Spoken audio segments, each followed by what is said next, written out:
کبھی آپ نے سوچا ہے کہ ہزاروں ویڈیوز، لاکھوں پیغامات اور بے شمار مصروفیات کے درمیان اچانک یہ آیت آپ کے سامنے کیوں آ جاتی ہے؟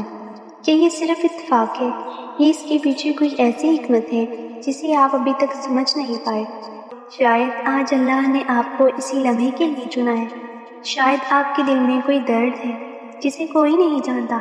شاید آپ کسی ایسی پریشانی سے گزر رہے ہیں جس نے آپ کی راتوں کی نیند چھین لی ہے، اور شاید اس لیے یہ آیت آپ کی نظروں کے سامنے آئی ہے تاکہ آپ جان سکیں کہ آپ اکیلے نہیں ہیں۔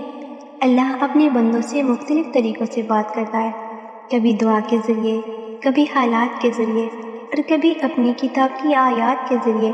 جب ایک آیات بار بار آپ کے سامنے آئے، آپ کے دل کو چھو لے یا آپ کی آنکھوں کو نم کر دے، تو ہو سکتا ہے یہ آپ کے رب کی طرف سے ایک خاص پیغام ہے۔ شاید اللہ آپ سے کہنا چاہتا ہے کہ صبر کرو، کیونکہ تمہاری آزمائش ہمیشہ نہیں رہے گی۔ شاید وہ تمہیں یاد دلانا چاہتا ہے کہ تم نے لوگوں سے تو امید باندھ لی، مگر اپنے رب سے امید کم کر دی۔ شاید وہ تمہیں اپنے قریب بلانا چاہتا ہے، کیونکہ تم دنیا کی دوڑ میں اس سے دور ہوتے جا رہے ہو۔ یاد رکھو، اللہ تمہارے دل کی ہر راز کو جانتا ہے۔ وہ تمہارے آنسوؤں کو گنتا ہے، تمہاری خاموش دعاؤں کو سنتا ہے، اور تمہاری ان تکلیف سے بھی واقف ہے جن کا ذکر تم کسی سے نہیں کرتے۔ اگر آج یہ آیت تمہارے سامنے آئی ہے تو ممکن ہے کہ اس بات کی نشانی ہوگی کہ اللہ نے ابھی تک تمہیں اپنی رحمت سے دور نہیں کیا۔ اپنے دل کے دروازے کھولو، اس آیت کو صرف پڑھو نہیں، محسوس کرو۔